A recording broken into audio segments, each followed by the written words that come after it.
प्रिय विद्यार्थियों, आप सबका इस व्याख्यान में हार्दिक स्वागत है। जैसा कि आप जानते हैं, पिछले व्याख्यान में हमने देवनागरी लिपि की विशेषताओं के बारे में चर्चा की थी। आज हम देवनागरी लिपि की कुछ न्यूनताओं पर चर्चा करना चाहेंगे। ये न्यूनताएं वास्तव में हिंदी भाषा के विशेष संदर्भ में हैं।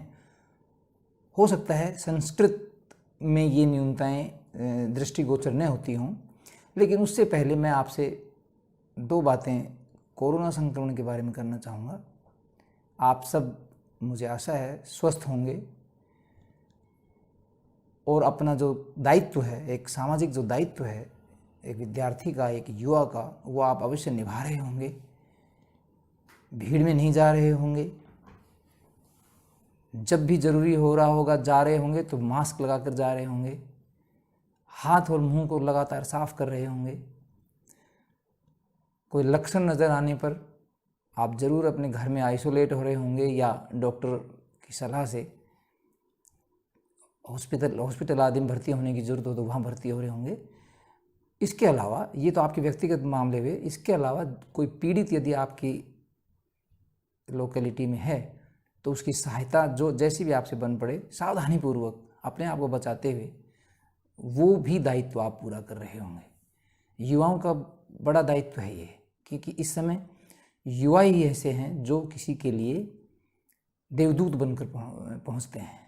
तो वो जो सहायता है, चाहे वो राशन की हो, खाद्य सामग्री की हो, हॉस्पिटल तक पहुंचाना हो या अन्य कोई उपकरण जिसकी ज़रूरत हो, जैसा भी आपसे बन पड़े वो आप कर रहे होंगे, ऐसी मुझे आशा है। तो ये बिल्कुल मत भूलिएगा कि आप दूरी से बात कीजिए, मास्क के साथ रहिए, भीड़ में न जाइए और लगातार अपने हाथ और मुंह को, घर में हैं तो साबुन साफ़ कीजिए, बाहर हैं तो अपना सैनिटाइज़र रखिए और उसे साफ़ करते रहिए। इस बात को आप बिल्कुल न भूलना। यह दौर बड़ा भयानक दौर है। मैं इसको यूँ ही नहीं कह रहा, इसकी पीड़ा मैंने स्वयं झेली है और आपने समाचार पत्रों के माध्यम से ये सब आप देख रहे होंगे। और एक बात मैं और कहना चाहूँगा कि डरने की कोई बात नहीं है। भय है हमारा, वो बड़ा खतरनाक हो रहा है।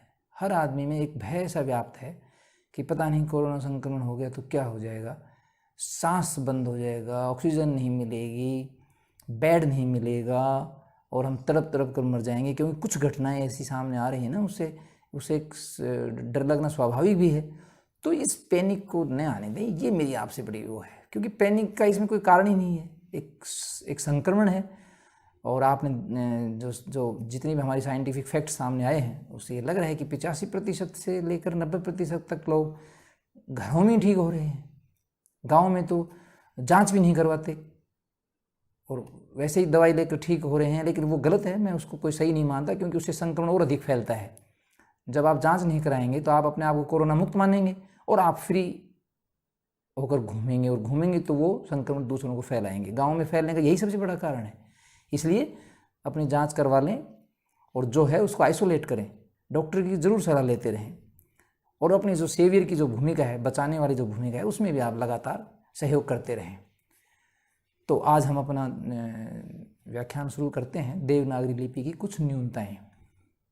ये न्यूनताएं दरअसल विशेषताओं में से ही हैं। जिनको हम विशेषताएं कह रहे थे, कई बार वे न्यूनताएं बनकर उभर आती हैं। आप देखेंगे, जैसे आज हम चर्चा करेंगे एक एक बिंदु पर।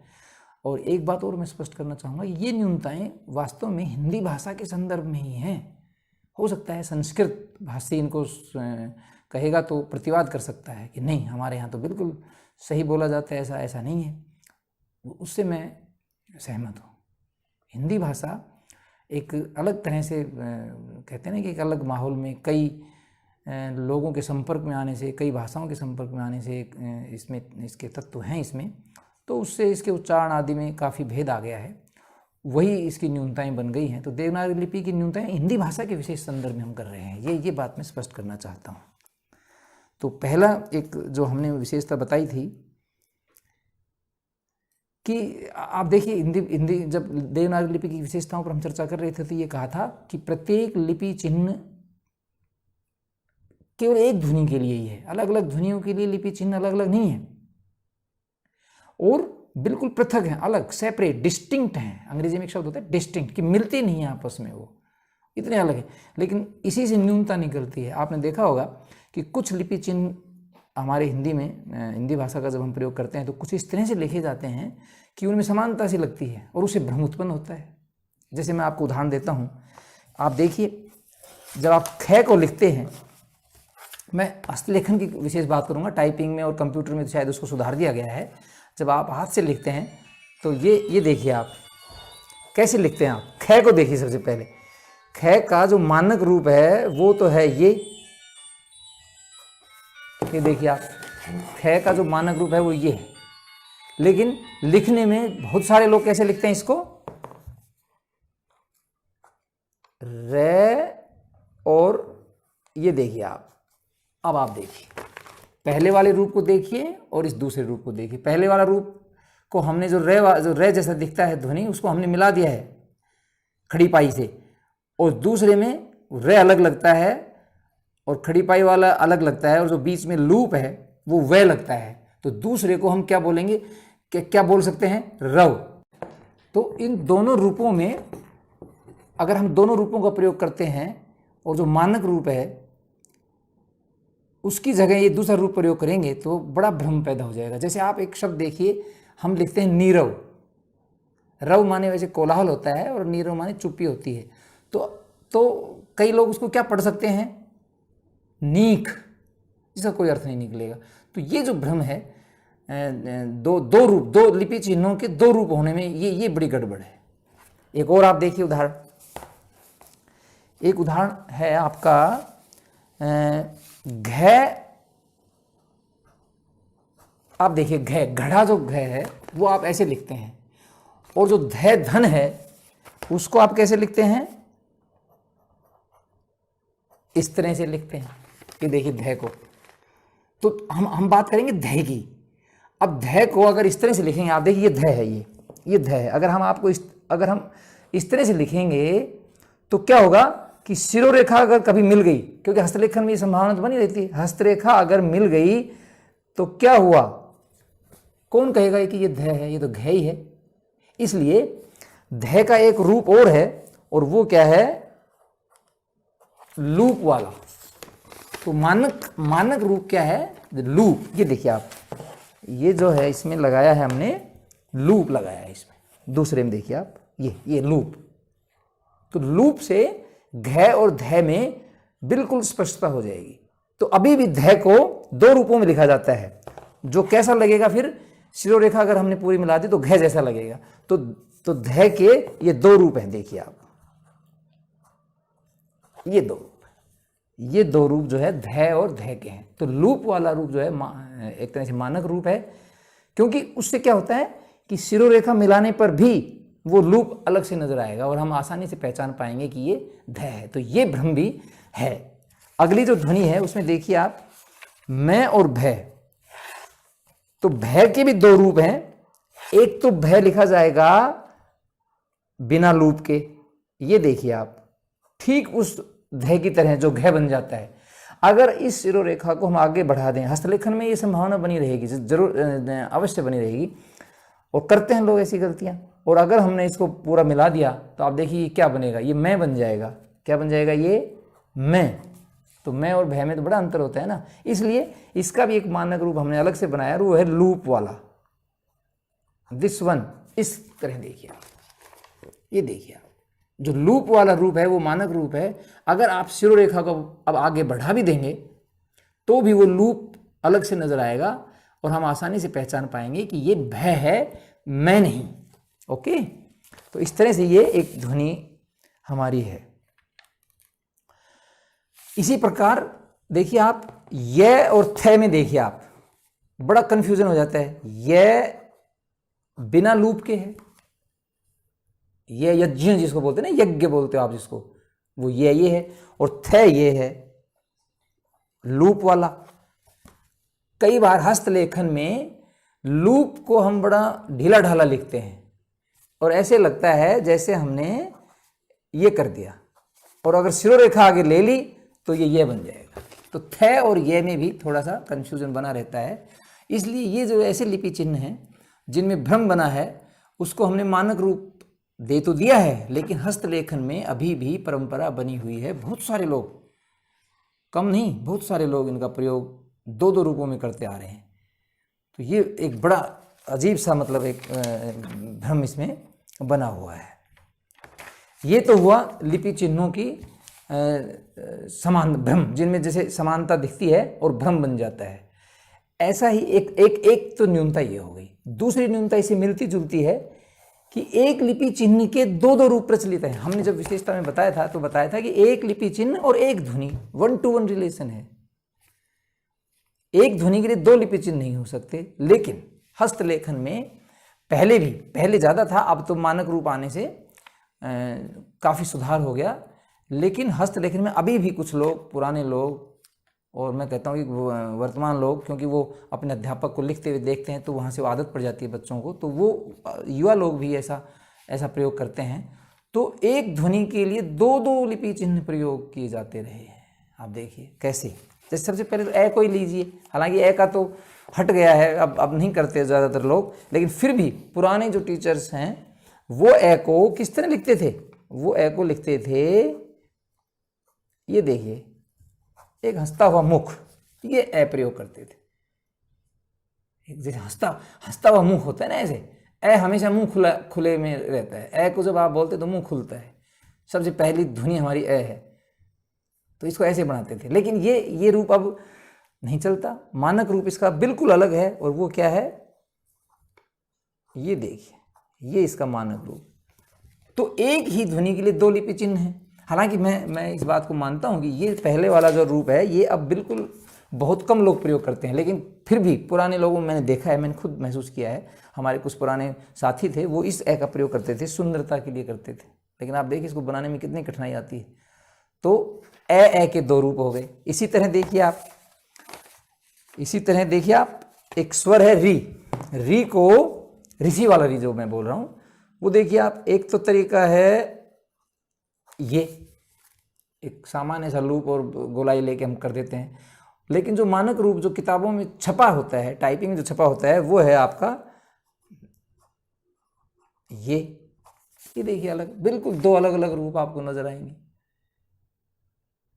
मेरी मान्यता ये है कि लिखने में आसान ये है, हस्तलेखन में ये आसान है, टाइपिंग भले ही आसान होता होगा, तो इसको आप मानक माने। हालांकि जो स्टैंडर्ड बुक्स हैं उनमें ये आ रहा है, तो ये आप पर है, क्योंकि लिखने में ये ज़्यादा सुविधाजनक है और जल्दी लिखा जाता है। तो ये ऐसे री के भी आप देखिए दो रूप हैं। इसी प्रकार आप देखिए झ, च वर्ग में झ है। झ को जो मानक रूप है वो है ये देखिए, ये मानक रूप है झ का, ये मानक रूप है। लेकिन इसको बहुत सारे लोग कैसे लिखते हैं, पुराने लोग खासकर, वो लिखते हैं इस तरह, भय बनाएंगे और उसके पीछे एक फ्लैग सा लटकाएंगे, तो ये इस तरह से बनता है। देखिए आप, तो ये तो अब प्रचलन में नहीं है, लेकिन बहुत सारे लोग अभी भी लिखते ही हैं इसको। तो देखिए, तो दो रूप हो गए, एक झ के दो रूप हो गए। और देखिए आप, इसके बाद आता है ण, च वर्ग का जो नासिक के वर्ण है न, वो देखिए आप, ण का जो मानक रूप है वो है ये देखिए आप, ये मानक रूप है। ये हम अक्सर प्रयोग करते हैं, लेकिन जो पुराने लोग हैं वो कैसे प्रयोग करते रहे, बड़ा अजीब सा प्रयोग है उसका। और वो देखिए आप, दिस वन, ये आपने देखा भी नहीं होगा, लेकिन पुराने लोग इसको प्रयोग करते आ रहे हैं भाई। हमारे जो टीचर्स थे वो इस तरह प्रयोग करते थे। हमारे उस समय हमारी किताबों में, जो पुरानी किताबें थी, उनमें भी ऐसे होता था। लेकिन अब मानक रूप हमने ये अपना लिया है, दिस वन। ये मानक रूप झ का, ये मानक रूप री का, ये मानक रूप ए का, ये मानक रूप भय का, और ये मानक रूप ध का। इस तरह से ये ध्वनियाँ चल रही हैं। ऐसे ही देखिए आप, ण के बाद त्रय देखिए आप, संयुक्त व्यंजन त्रय है। त्रय में बड़ी भ्रम है भाई, त्रय को थोड़ा ढंग से समझना। त्रय को आप भी मानेंगे कि मानक रूप किताबों में आपको ये मिल रहा है। ये देखिए आप, त्रय इस तरह लिखते हैं, इस तरह लिखते हैं त्रय। आप देखिए इस तरह त्रय लिखने में क्या गड़बड़ है। अगर हम स्रोत लिखें जो अंग्रेजी में सोर्स होता है, स्रोत लिखें तो आप देखिए कैसे लिखेंगे।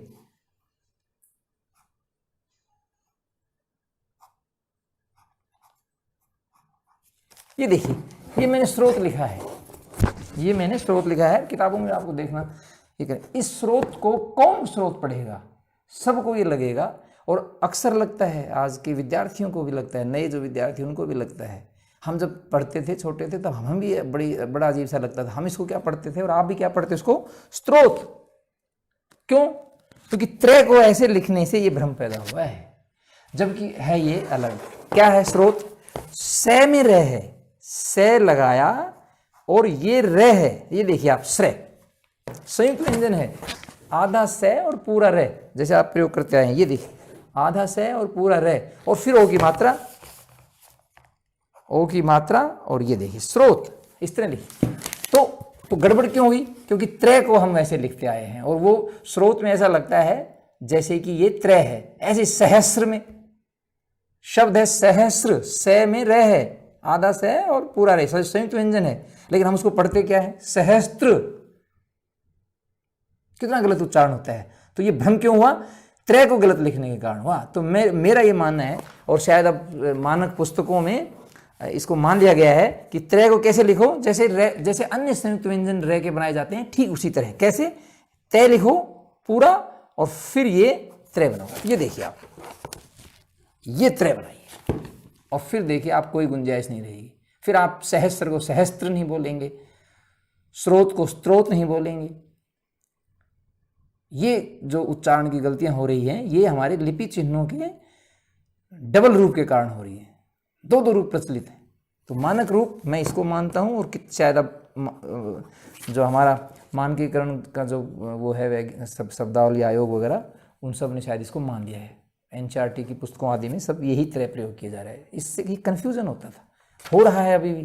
बहुत सारे टीचर्स भी आपको सहस्त्र बोलेंगे, बहुत सारे हिंदी के विद्वान इसको सहस्त्र बोल जाते हैं, स्त्रोत बोल जाते हैं। तो आप ध्यान दीजिए इसकी तरफ। तो त्रय को आप ऐसे लिखिए। तो इस तरह से ये जो है दूसरी जो न्यूनता थी, वो थी डबल रूप की, कि एक ही लिपि चिन्ह है। हमने विशेषता में बताया था कि एक लिपि चिन्ह और एक ही ध्वनि, 1 to 1। लेकिन यहां हमने क्या देखा? एक ध्वनि लिपि चिन्ह 2। तो उसके लिए हमने बताया कि मानक रूप का प्रयोग किया जाना चाहिए, दूसरे रूप का प्रयोग नहीं। तीसरी देखिए कि देवनागरी लिपि में हमने पढ़ा था कि देवनागरी लिपि में प्रत्येक ध्वनि का उच्चारण निश्चित है और भिन्न है। किसी भी ध्वनि का उच्चारण दूसरी ध्वनि से नहीं मिलता, और इसीलिए वो लिपि चिन्ह भी अलग अलग हैं। लेकिन आपने एक बात नोट की होगी, और बहुत सारे लोग, देखिए आप, हमारा पूरा हिंदी समाज, और अब तो संस्कृत के बहुत सारे लोग जो आधुनिक जो लोग हैं सारे इस समय, वो भी एक ऐसा हमारा चिन्ह है, एक ऐसा लिपि चिन्ह है, संयुक्त व्यंजन है, ज्ञ, जिसको आप ज्ञ बोलते हो, ज्ञानी बोलते हो, आप ज्ञान बोलते हो, आप है ना, ज्ञात बोलते हो आप, जिसको ज्ञाता बोलते हो। वो क्या गलत नहीं है उच्चारण? हमने कहा कि लिपि चिन्ह का उच्चारण एक ही है, निश्चित है वो, और उससे अलग नहीं हो सकता। आप ज्ञ की उत्पत्ति देखिए, आप ज्ञ की उत्पत्ति देखिए, ज्ञ की संरचना, वर्ण विन्यास देखिए आप। ज्ञ को आपका जब विन्यास देखोगे तो क्या आता है उसमें? जय आता है प्लस ये आता है, ये संयुक्त व्यंजन। संयुक्त व्यंजन किसका है? जय का और ये का, जय आधा है। तो क्या बोला जाना चाहिए? ये जब हमने कहा कि लिपि चिन्ह का एक ही उच्चारण होगा, अलग नहीं होगा, तो जय का उच्चारण अलग कैसे होगा? जय तो जय रहेगा ना। तो फिर और ये का ये, तो क्या बोलेंगे इसको? जय। जितने भी संस्कृत आचार्य हैं, गुरुकुलों में आप देखिए, गुरुकुलों के आचार्य देख लीजिए, और संस्कृत के जो प्रकांड पंडित हैं उनको देख लीजिए, और जो संस्कृत को वास्तव में गंभीरता से लेते हैं उनको देख लीजिए। कभी भी ज्ञान नहीं बोलेंगे, वो ज्ञान बोलेंगे, ज्ञानी बोलेंगे, ज्ञाता बोलेंगे, जे बोलेंगे, गे को। हम क्या कर रहे हैं? गै ध्वनि ले आए। ज्ञान को हम क्या बोल रहे हैं? ज्ञान को हम क्या बोल रहे हैं? आधा गै या न। देखिए आप, हम ये कर रहे हैं। तो भाई ये तो बड़ी गड़बड़ हो गई। जय को हम गय कैसे बना सकते हैं? तो ये एक देवनागरी लिपि में, ये हिंदी भाषा के संदर्भ में विशेष है। संस्कृत वाले में मानता हूं ज्यादातर लोग जय ही बोलते हैं, वो जय, जान, ये की ध्वनि आनी चाहिए जय के साथ। तो आप इस बात को नोट कीजिए। और बड़ा ये हिंदी भाषा में तो ये भाई सब लोग ज्ञान ही बोलते हैं, और अब तो मेरे ख्याल से छूटेगा नहीं। सभी लोग, हम भी, मैं भी जो बता रहा हूँ मैं आपको, मैं भी ऐसे ज्ञान ही बोलूँगा। मैं अलग से कहाँ से बोल, जिस दिन बोल देता हूँ आप बड़े असहज हो जाओगे। हिंदी भाषी कोई भी ज्ञान को जान बोल देगा तो आप कहोगे क्या बोल रहे हो भाई। तो ये चीज़ है। तो एक ये है कि भाई हम कह रहे थे कि एक लिपि और एक ही उच्चारण, यहाँ तो लिपि चिन्ह का उच्चारण अलग हो गया, उसके मूल उच्चारण से भिन्न हो गया। तो एक ये बात थी इसमें, और तो इसमें है नहीं, और तो सब सही है। जैसे त्रय में तय और र है, क्षय में क और स है। हाँ, क्षय में कई बार गड़बड़ कर देते हैं हम। क्षय का जो संयुक्त व्यंजन है वो क्या है, आधा क है और उसमें षटकोण वाला स है। ये देखिए आप, मूर्धन्य स है, तो इसके उच्चारण क्या हो जाएंगे, क्षय क्षय। जबकि हम क्या बोल रहे हैं, इसको क्षय बोल रहे हैं। भाई क्षय में और क्षय में बड़ा अंतर है। क्षत्रिय कोई नहीं बोलेगा, क्षत्रिय बोलेंगे। भाई वाह क्षत्रिय, अरे भाई क्षय तो फिर ध्वनि ये हो गई ना, ये है क्षय, छाता छत्र ये है। तो छत्र अलग चीज होती है और क्षत्रिय अलग चीज होता है। क्षात्र धर्म, क्षत्रिय का धर्म, और मैं कहूं छात्र धर्म, छात्र जो पढ़ने वाला है उसका धर्म, दोनों अलग अलग हो गए बिल्कुल। तो ये भी एक हमारा मतलब ध्वनि में बड़ा अंतर है। तो उसकी मूल ध्वनि से हम क्या हो रहे हैं, विचलित हो रहे हैं, शिफ्ट हो रहे हैं। तो ये एक बड़ी इसकी न्यूनता है, खासकर इसमें जय में जो ज्ञान वाला जय है ये, और क्षत्रिय वाला क्षय है इसमें। तो इस पर बड़ा ध्यान देना पड़ेगा। क और श है, क्षय क्षय बोला जाएगा इसको, क्षत्रिय, क्षय नहीं है इसमें कहीं भी। तो इस बात को आप देखेंगे। तो देवनागरी लिपि में हिंदी भाषा के संदर्भ में है ये गड़बड़। तो ये एक न्यूनता है इसकी कि हम इसको ढंग से नहीं कर पा रहे, जबकि विशेषता थी इसकी। इसके बाद आप देखिए देवनागरी लिपि के जो जितने भी चिन्ह हैं उन सब में, जैसे कल हमने बताया कि बड़े सुंदर हैं, बड़े आकर्षक हैं, और लिखने में प्रतियोगिताएं होती थी और लिपिक लोग लगते थे और नियुक्तियां होती थी पहले। लेकिन जो टाइपिंग और ये सब आ गया और अंग्रेजी आ गई, उसके बाद धराशायी हो गई हमारी ये विशेषता। कैसे?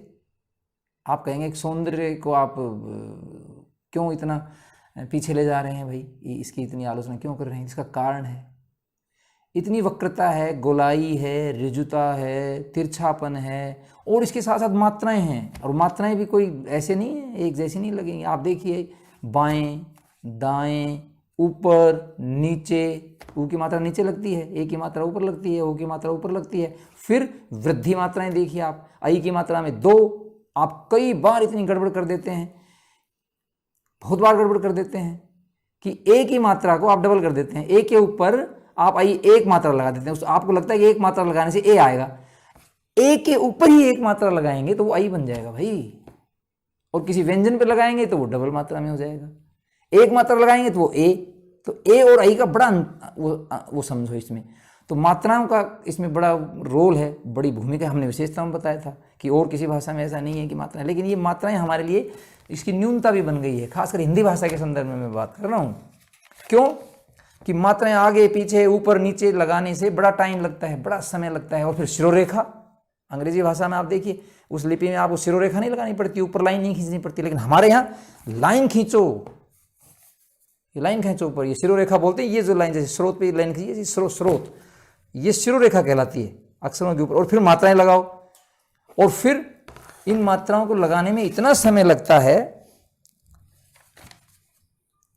कि बस आप पीछे पिछड़ जाते हैं। आप देखिए जब संघ लोक सेवा आयोग की मुख्य परीक्षा आप देते हैं, या राज्य लोक सेवा आयोग की मुख्य परीक्षाएं आप देते हैं, मेंस एग्जाम देते हैं, तो हिंदी वाले क्यों इतना शोर मचाते हैं? आपको कभी इस बात पे गौर किया? शब्दों की सीमा वही, अंग्रेजी वाले के लिए भी और हिंदी वाले के लिए भी, लेकिन 50 शब्दों में कोई लिखना है आंसर, या 200 शब्दों में कोई आंसर लिखना है, या 400 शब्दों में कोई आंसर लिखना है, तो 400 शब्द हिंदी में लिखने में जितना समय लगेगा उससे कहीं कम समय अंग्रेजी में लगेगा। अंग्रेजी में एक फ्लो है, एक फ्लोइंग है, उसमें कर्सिव राइटिंग का है उसमें, और बड़ा फास्ट चलती है वो। और हमारी हिंदी में क्योंकि हमें मात्राएं लगानी है, और गलत लिखेंगे तो हमारे अर्थ का अनर्थ हो जाता है। तो हमें मात्राओं का ध्यान रखना है, हमें शिरोरेखा का ध्यान रखना है, हमें सफाई का ध्यान रखना है, सुंदरता का ध्यान रखना है। तो ये हमारी सुंदरता, ये हमारा सौंदर्य बोध हमारे लिए परेशानी का कारण बन जाता है। सारे हिंदी भाषी लोग पिछड़ जाते हैं बेचारे। कितनी जल्दी लिखेंगे वो, जल्दी लिखेंगे तो आपके लेखन खराब हो जाएगा, सुंदर ही दिखेगा ही नहीं, समझ में नहीं आएगा वो। तो ये एक बड़ी बड़ी कमी, मतलब अब हिंदी भाषा के संदर्भ में कमी आ गई। तो यूपीएससी में इसमें विरोध का कारण ये होना चाहिए कि भाई या तो हिंदी के शब्द कम करो, या फिर ये तो कोई बात नहीं हुई भाई, क्योंकि अंग्रेजी क्योंकि अंग्रेजी तो जल्दी लिखी जाती है, कर्सिव राइटिंग है वहाँ पर, यहाँ ये जल्दी नहीं लिखी जाती। तो इसके लिए कुछ ना कुछ करना चाहिए लोक सेवा आयोगों को। तो ये एक बात थी। और इसमें देखिए, हाँ एक और देखिए, अंग्रेजी की जो लिपि है उसमें कितने वर्ण हैं? 26 हैं।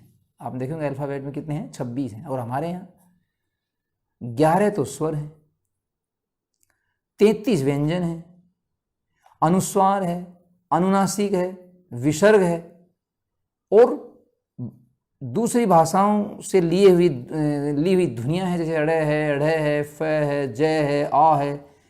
तो इस तरह कितने हो गए? 50 से भी ज़्यादा हो गए आपके, 50 से ज़्यादा ध्वनियाँ हमारे यहाँ हैं। तो ये भी एक थोड़ा सा, हालांकि भाई भाषा की समृद्धि है ये तो, लेकिन कहते हैं ना कि भाई कम होना चाहिए, जितने कम होंगे उतना ही बढ़िया रहेगा। यहाँ लेकिन उल्टा है, आपको 50 से अधिक ध्वनियाँ हमारी हिंदी भाषा में आ गई। संस्कृत में हो सकता है और भी रही हों, क्योंकि री का भी वो था, दीर्घ रूप था, री का भी दीर्घ रूप था, और भी कुछ ध्वनियाँ रही होंगी। तो कहने को कि संस्कृत और हिंदी में जो ध्वनियों की संख्या है वो 50 से, लिपि चिन्हों की संख्या जो है वो 50 से भी अधिक हो रही है। तो ये भी एक इसका एक न्यूनता मानी जा सकती है। और देखिए आ गया, इसके बाद देखिए यह और वह ध्वनियाँ, ये बड़ा कन्फ्यूजन पैदा करती है। सबसे बड़ा जो मैं इसमें न्यूनता मानता हूँ देवनागरी लिपि में, वो यह और वह में है। यह और वह कभी तो व्यंजन के रूप में प्रयोग हो रहे हैं और कभी स्वर के रूप में प्रयोग हो रहे हैं। जैसे मैं आपको उदाहरण देता हूँ, कब? जैसे आप दिल्ली गए, जब आप दिल्ली गए में क्या लिखेंगे आप? ध्वनि तो यह है, यह के ऊपर ये की मात्रा है, लेकिन आप लिखते क्या हैं? ए, स्वर लिखते हैं। आए, मेहमान हमारे यहाँ आए, ध्वनि क्या है? यह के ऊपर ए की मात्रा, लेकिन लिखा कैसे जाता है? वो ए के रूप में। ऐसे आई, गई। तो ये जो जितने भी क्रिया रूप मैंने जो अध्ययन किया है उसके हिसाब से बता रहा हूं आपको, जितने भी क्रिया रूप हैं और उनमें यह ध्वनि का प्रयोग होता है, खासकर ए की मात्रा के साथ, तो वहां आपको स्वर का प्रयोग करना पड़ता है। ए लिखना पड़ेगा आपको, ई लिखना पड़ेगा आपको, छोटी या बड़ी ई, जैसा भी स्थिति हो। तो ये तो बड़ी अटपटी बात हो गई। ध्वनि यह है और लिखा जा रहा है स्वर। ऐसे ही अच्छा, फिर जो संज्ञा शब्द है वो देखिए आप गाना गाएं, जब आप गाना गाएं लिखोगे तो ए लिखना पड़ेगा और फिर उसके ऊपर अनुस्वार या अनुनासिक। लेकिन आप गायों को ये जो है ना, आपकी गायें घर में आ चुकी हैं, ये देखिए आप, यहाँ आप ए नहीं प्रयोग करेंगे, यहाँ फिर क्या लिखेंगे आप? ये लिखेंगे, ए की मात्रा लगाएंगे और उस पर अनुस्वार लगाएंगे आप। यहाँ गाय का बहुवचन रूप है, तो जब संज्ञा शब्द आएंगे और उनका बहुवचन रूप होगा तो यह का यही रहेगा, वो ध्वनि वही रहेगी प्रयोग लिखने में भी। लेकिन जब क्रिया रूप होंगे तब हम उसमें स्वर का प्रयोग करते हैं। तो ये जो एक कंफ्यूजन है बड़ा अजीब सा है। ऐसे वह में आप देखिए, वह में देखिए आप, इसमें ओ का प्रयोग होता है। जैसे क्रिया रूप लेंगे आप, आओ, जाओ, जब तो आप लिखेंगे ओ स्वर, लेकिन जब संज्ञा रूप है और उसका बहुवचन करेंगे तब आप क्या लिखेंगे? गांव है, जैसे गांव में कोरोना संक्रमण बहुत फैल रहा है, तो गांव में आप वह का ही प्रयोग करेंगे, नहीं कि ओ का। लेकिन जब वह के बाद ओ की ध्वनि आएगी, वो की ध्वनि आएगी, तो फिर ओ ही लिखा जाएगा। जैसे मैं आपको एक उदाहरण देता हूं, जैसे हवाओं, तो फिर वहां ओ होगा। दवाओं, तो वह पहले आ रहा, उसके बाद अगर फिर वो की ध्वनि आती है तो फिर ओ का प्रयोग होगा। ये देखिए बड़ा अजीब सा है ये, है ना। तो थर्ड या फोर्थ रूप में जो भी प्रयोग होता है वो ओ यानी कि स्वर, भले ही संज्ञा हो, हवाओं, फिजाओं, है ना, दवाओं, इनमें सब में देखिए आप। लेकिन क्रिया रूपों में क्या होगा? ओ का रूप होगा। तो अब आप देखिए, जैसे ये है हमारे पास कुछ शब्द हैं, थोड़ा और समझो इसको। गांव का जैसे हमारा हो गया गांव, जैसे दावा शब्द है दावा, तो दावा का दाव ओ नहीं आएगा इसमें, वह और उसके ऊपर ओ की मात्रा आ जाएगी। लेकिन जैसे मैंने बताया ना कि हवा और हवाओं, अब वह पहले आ गया तो फिर ओ की मात्रा आएगी, दवा फिर ओ की मात्रा आएगी दवाओं, तो ऐसे है। लेकिन कुछ वैसे शब्द भी हैं जैसे फिजा फिजाओं, तो ऐसे ये शब्द जो वे ये और वह का है, स्वर में भी प्रयोग होता है और व्यंजन के रूप में प्रयोग होता है। व्यंजन रूप में कब प्रयोग होता है? जब ये संज्ञा रूप होते हैं। संज्ञा रूप मूल होते, जैसे रुपया शब्द है, रुपया ये के रूप में समझो रुपया, और जब इसका बहुवचन बनाओगे आप तो रुपये, तो ए नहीं लिखा जाएगा उसमें ये और फिर ए की मात्रा लिखा जाएगा, क्योंकि वो संज्ञा रूप में आ गया। तो ऐसे आप इसका अंतर कर सकते हो, क्रिया रूप में स्वर और संज्ञा रूप में वो व्यंजन के रूप में। तो अब देखिए, इसकी यह और वह की इस प्रकृति को देखकर, इस अजीब प्रकृति को देखकर ही हमारे भाषाविदों ने इनको अर्ध स्वर कहा, कि ये स्वर के रूप में प्रयोग होते हैं और व्यंजन के रूप में प्रयोग होते हैं। तो ये देखिए आप था, क्रिया रूप तो है जैसे सुनाओ दिखाओ, सब में ओ का प्रयोग होगा, क्रिया रूपों में सब में। तो क्रिया रूप और संज्ञा रूप दो ये आपको ध्यान रखने पड़ेंगे, उसी हिसाब से आपका स्वर और व्यंजन के रूप में प्रयोग होगा। अगली जो विशेषता है वो है रे वाला। रे के संयुक्त व्यंजन बनाने में बड़ा समस्या है भाई, उसके लिए बड़ा कन्फ्यूजन है। आप देखिए, जब आधा रे के साथ कोई व्यंजन मिलेगा तो वो आधा रे कहाँ मिलेगा? आधा रे के साथ हम हलंत अगर लगाएंगे, जैसे देखिए आप, अगर हम हलंत लगाएंगे लिखने में, ये रे है, और अगर इसके हमने हलंत लगाया और लेखन में तो जल्दी होती है ना, तो अलग नहीं करेंगे हम इसको, तो हम क्या करेंगे, इसी से मिला देंगे। ये देखिए आप, तो कौन पढ़ते समय कैसे पता चलेगा कि हलंत था? तो पूरा का पूरा रे लगता है। इसलिए इससे बचने के लिए हमने एक तरीका अपनाया कि रे हलंत और ये, और जैसे का मैं लिख दूं आपको, तो इसके लिए हमने, अब क्योंकि अगर ऐसे लिखेंगे, बहुत सारे व्यंजन हम हलंत से लिखते हैं सब में, लेकिन रे में साथ दिक्कत ये होगी ना कि रे में ये मिल जाएगा और पूरा रे लगेगा वो। तो फिर इसके लिए हमने क्या तरीका अपनाया कि का तो ऐसे कैसे रहने दो और ये के साथ इसको ऊपर लगाओ, ये फ्लैग की तरह। ये देखिए आप, फ्लैग की तरह आधा रे लगेगा ये, और इसको पढ़ा जाएगा कार्य। ऐसे ही आपका शब्द है धर्म। ये देखिए आप, धर्म, अगर आप रे के साथ हलंत लगाएंगे और हलंत नहीं दिखा तो क्या बोला जाएगा? धर्म। तो धर्म हो जाएगा वो, ये हो जाएगा। तो इसलिए संयुक्त व्यंजन के रूप में आधा रे जब प्रयोग हो रहा है तो इस तरह प्रयोग करेंगे, और जब पूरा रे के साथ कोई आधा व्यंजन है तब क्या करेंगे?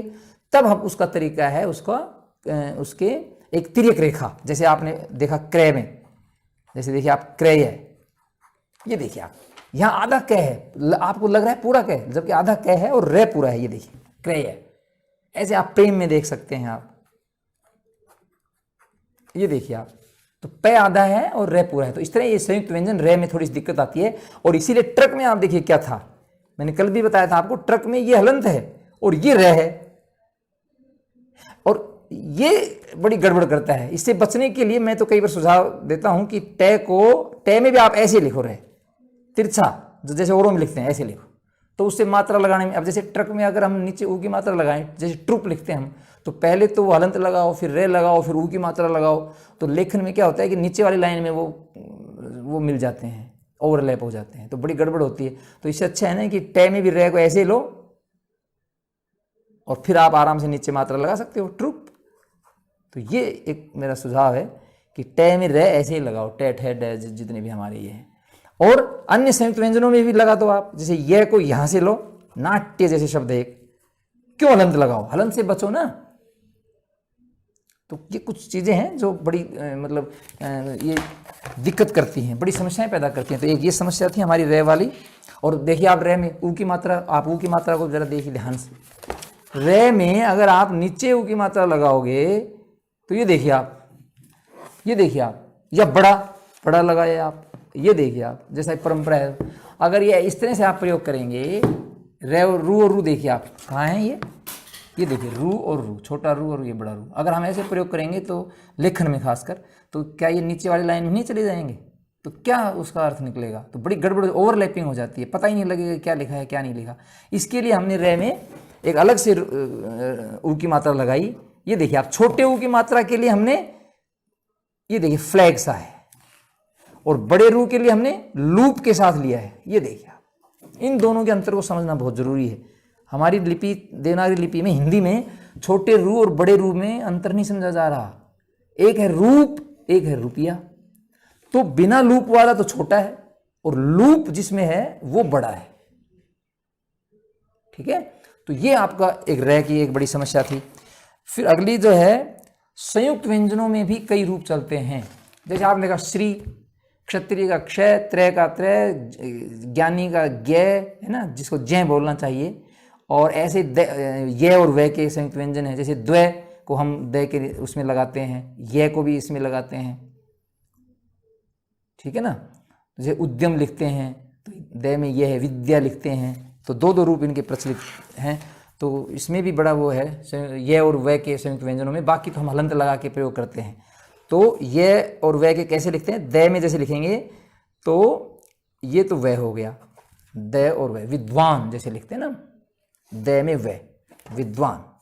लेकिन और ये लिखेंगे तो ये है विद्या। ये देखिए आप, विद्या, दय में ये ऐसे लिखा जाता है। विधा धय अलग है और ये विद्या है, दय में ये है। तो ये बड़ा कंफ्यूजन करता है, इसलिए मानक में हमने दय के हलंत ही लगा दिया। फिर ये हलंत और ये। लेकिन मैं हलंत में फिर वही समस्या है कि दय के नीचे जो लाइन जाती है उसमें अगर और हलंत लगा देंगे तो और बड़ी हो जाएगी, वो तो कंफ्यूजन होता है। तो अभी तो दय और ये का जो एक चिन्ह है यही अपनाया जाए, और ऐसे ही ये वह का।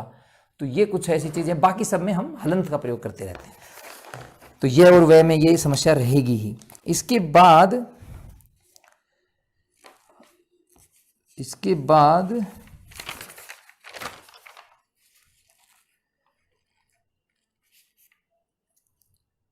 बाद हमारी जो समस्याएं हैं, तो ये कुछ हमारी ऐसी समस्याएं थी। ये कुछ हमारी देवनागरी लिपि की समस्याएं थी जिनको जानना बहुत ज़रूरी था। खासकर ये हिंदी भाषा में हैं ये, और उच्चारण से जुड़ी हुई हैं ज़्यादातर। कुछ लिखने में भी हैं और कुछ उच्चारण में भी। तो इनका अगर हम विशेष ध्यान रखेंगे तो हम गलतियां कम करेंगे। तो ऐसा नहीं है कि मैं ये नहीं मान रहा कि देवनागरी लिपि की वैज्ञानिकता और विशेषताओं में कोई कमी आ गई है। संस्कृत भाषी आज भी उसी जैसे एक शब्द और है ये के साथ में बोलता हूँ। जैसे कई बार हम बोलते हैं भय, हम क्या बोलते हैं? भय बोलते हैं, भय। जैसे भय के ऊपर आई की मात्रा लगा दी हो, जबकि उसका उच्चारण क्या है? भय। जैसे एक संस्कृत में जब वो संस्कृत वाले लोग उच्चारण करते हैं अस्तो मा सद गमये, वो गमये बोलते हैं। हम क्या बोलेंगे? अस्तो मा सद गमय, मैं के ऊपर आई की मात्रा, जबकि ऐसा नहीं है। तो ये भी एक ये की एक गड़बड़ है हमारे साथ। ये के उच्चारण में बड़ा भ्रम ये के उच्चारण में बड़ा भ्रम चलता है। तो उसको पूरा का पूरा जो है बोलना चाहिए गमय, भय, इस तरह से। तो ये कुछ देवनागरी लिपि की समस्याएं थी। आज का व्याख्यान बस यहीं। धन्यवाद।